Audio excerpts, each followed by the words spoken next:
Stripers are starting to show up in the Central Delta in catchable numbers. I know a lot of you have been looking forward to that. They're here. It's starting to happen. So with that, let's take a look at a few pictures, then we'll get right into the report.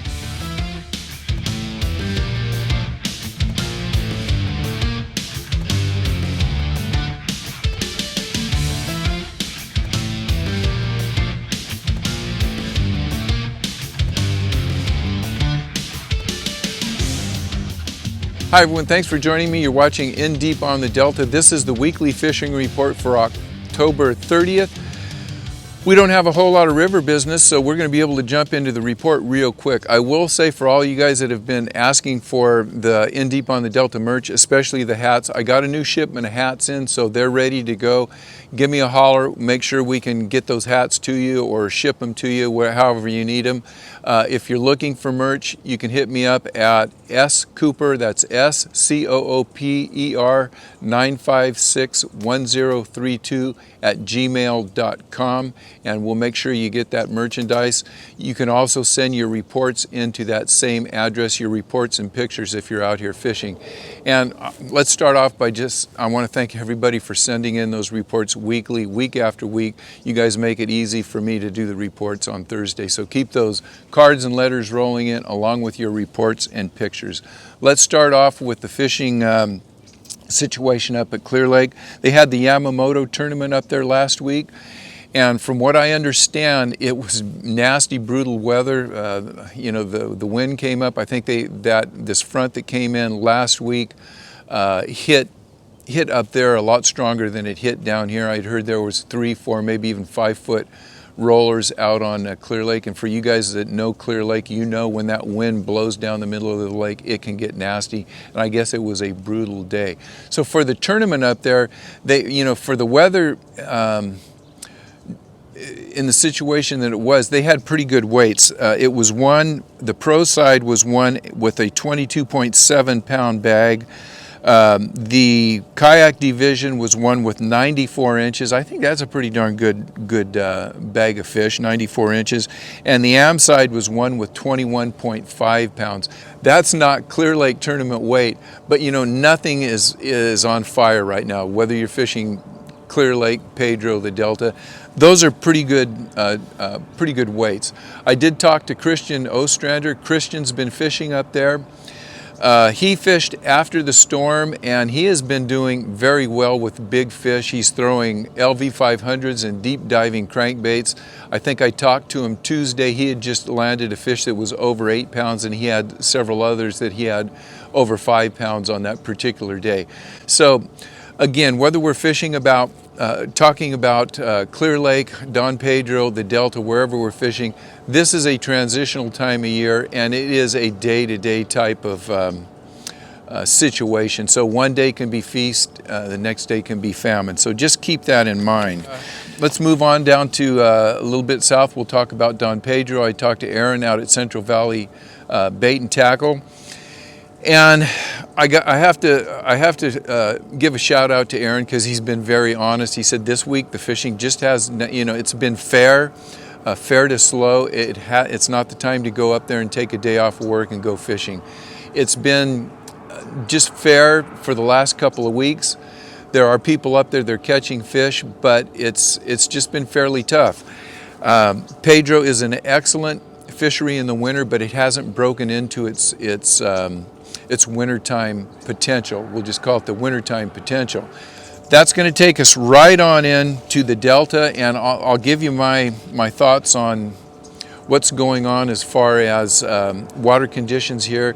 Then we'll talk about the stripers. Then we'll get right into the largemouth bass. We'll talk about some of the tournaments that happened last week, and we'll cover everything you need to know. So what's going on here on the Delta? Water temperature mid 60s, 64 to 66 degrees in the central Delta. The clarity, depending on where you're talking 4 to 6 feet. It's pretty darn clear out here. We have a lot of surface vegetation that's floating down the river because we are getting some rain flux, and like I say, some of these dams are opening up, so we're getting a little bit of a flush, and I know that's probably made it hard for a lot of you guys that are trying to troll for stripers, but it is cleaning out the river.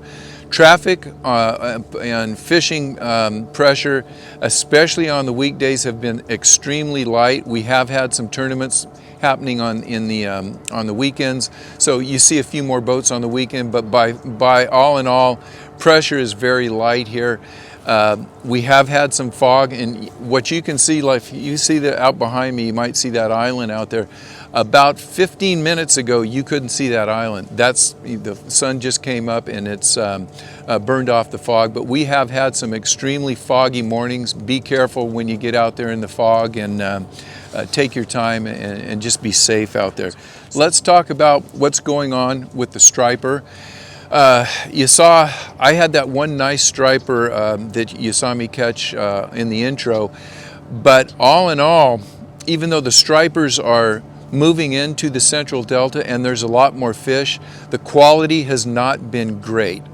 I had that one fish, and that was I didn't measure it, I'm sure it was 31, 32 inches. It was a nice fish, but that was one fish. I picked up that fish on a fluke. Out of all of the bigger baits, the topwater baits I've been throwing for stripers this week with S-wavers and things like that, I haven't picked up a big fish on it. I'm getting bit a little bit on those bigger baits, but by and large, I'm catching most of my stripers on jerk baits. Got that one big one on a fluke, but that was one fish. Every now and then, a striper will come up and hit a walking bait.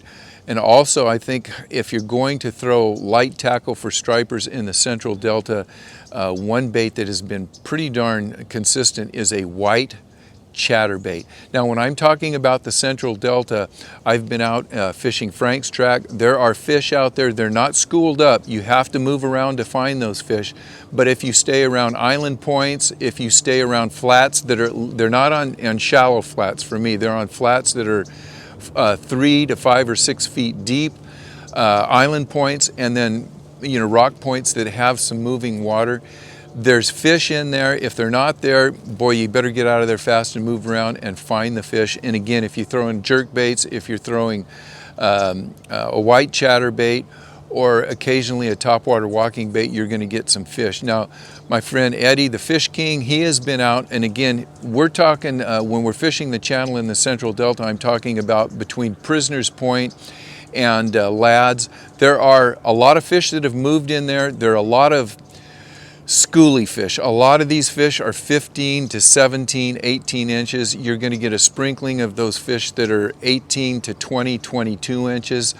And if you do like Eddie does, the Fish King, he has been throwing big glide baits, and he has been getting bigger fish on a hole. He's not getting the numbers, but he's getting bigger fish. I know there's a lot of guys still drifting live bluegill. From what I've seen, the bluegill have been less prevalent in the shallows, so I'm sure they're a little bit harder to catch if you're out here trying to catch some bluegill for bait. But you can also get some big fish drifting live bait out here. It hasn't been a great year so far, but these fish are going to continue to flood into the central delta. I'm almost positive about that. And I think as long as we don't have these beautiful sunny days, we're going to see more and more stripers out there. Talking about beautiful sunny days, my friend Jason and I were out Tuesday. We went out to Liberty, thought we'd pick up some of those big fish out there, and I'm going to make some excuses up right now for why we didn't pick up those fish, but we really had no excuses. We got out there, there wasn't a breeze to be found, flat calm, 75 degrees, sun high in the air, in the sky, whatever we want to call it, in the air, in the sky. Just a beautiful day, no birds working. We did not see a fish bust all day long. We did see bait busting. We moved around all over, you know, Cache, Prospect, Lindsay. We were out and looked a little bit around on Liberty. There was just nothing going. We saw a few people out there fishing, and it was pretty dead out there. And again, could have been the day, but man, if you're asking me about Liberty, there's not one fish out there right now. You guys that have been fishing out there know they're out there. We just hit a bad day out there. We did catch some nice largemouth bass. I'll talk about that in just a minute. I've got several reports that Sherman Lake that was fishing really well has been a lot more spotty. Also, I've gotten reports from several guys that have loved to go out and fish around Discovery Bay, which is usually hot, and that's been pretty spotty too. So that's the striper report. Take that with a grain of salt. It could change tomorrow, but that's the way it's been in the last week. So what's going on with the largemouth bass here on the Delta? Let's talk about a few of the tournaments. We have the South Delta Rats on their Thursday tournament. I got a report from Cam. Another, what Cam calls a real stinky report. They had, I think, 7 or 8 boats. Same guys out there, good sticks, they know what's going on, they can all catch 25-pound bags. It was Wednesday or Thursday tournament was one with 10 pounds, 10.9 pounds to win it. Not good. Now the Delta Bass Club, they had their tournament last weekend, and I want to congratulate my friend and partner Glenn Rhodes. He won the tournament with 14.4 pounds. He had a 6.2 big fish. Zeke Gonzaga had the big fish of the tournament with a 6.6. Congratulations, Zeke. They're talking about throwing Cincos, drop shots, chatterbaits, and punch bite was what the Delta Bass Club got their fish on. Again, not real great weights, winning with 14 pounds. This time of year, it's not bad, but it's not great. That leads us to the Bass Hole tournament that was held Saturday and Sunday, a 2-day tournament, and that might have been the bright spot for largemouth bass fishing. The high roller side was won with a 2-day weight of 44.9 pounds, and that was Harvey Pullman and Jamon Andrews. If you guys know Harvey and Jamon, these guys are excellent fishermen and don't expect to go out there and put back-to-back 20-pound bags together. I also want to hit up Logan and Colby Hunts.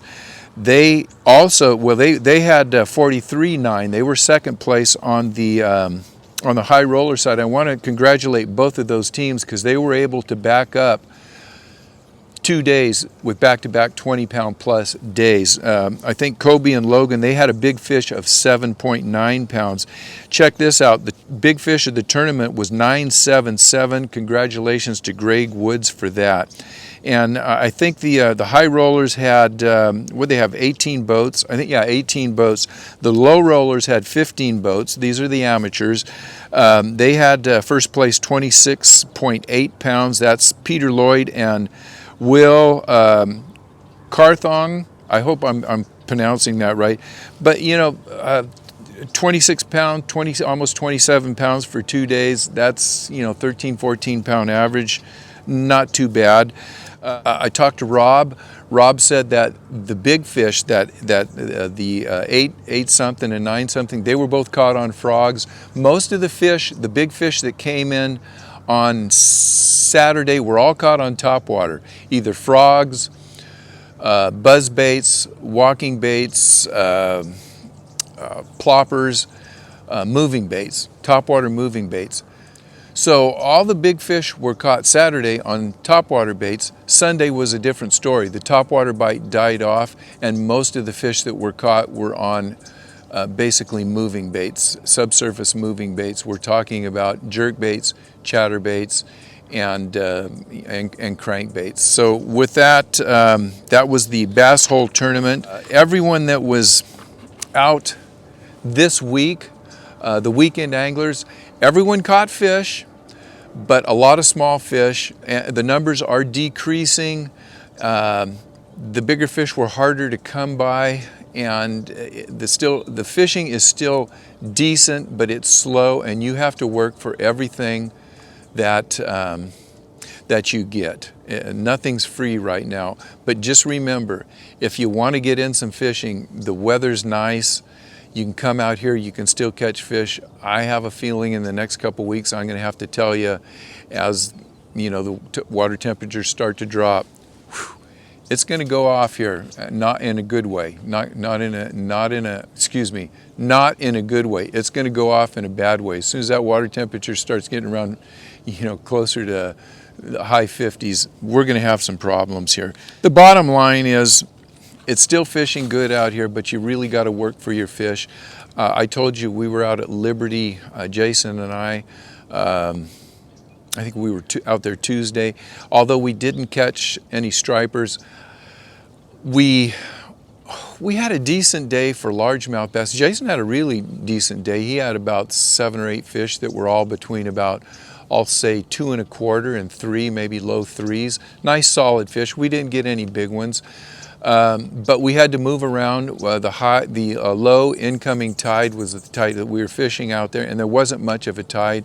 Our technique that we caught most of the fish on was finding shade, finding man-made structure, fishing the shade, and throwing a worm. Towards the end of the day, we caught a couple fish on chatterbaits, but by and large, all of our bass were caught on worms. All of my bass in the Central Delta, they have primarily been caught on jerk baits and chatter baits, and it changes daily. I need to start changing my mindset to where I'm moving around more and changing baits more and more. I think that's about it. Hopefully we're going to have a couple more weeks of good fishing out here. So I want to thank you guys for watching. Be safe when you come out here. We'll see you guys on the river. Good luck.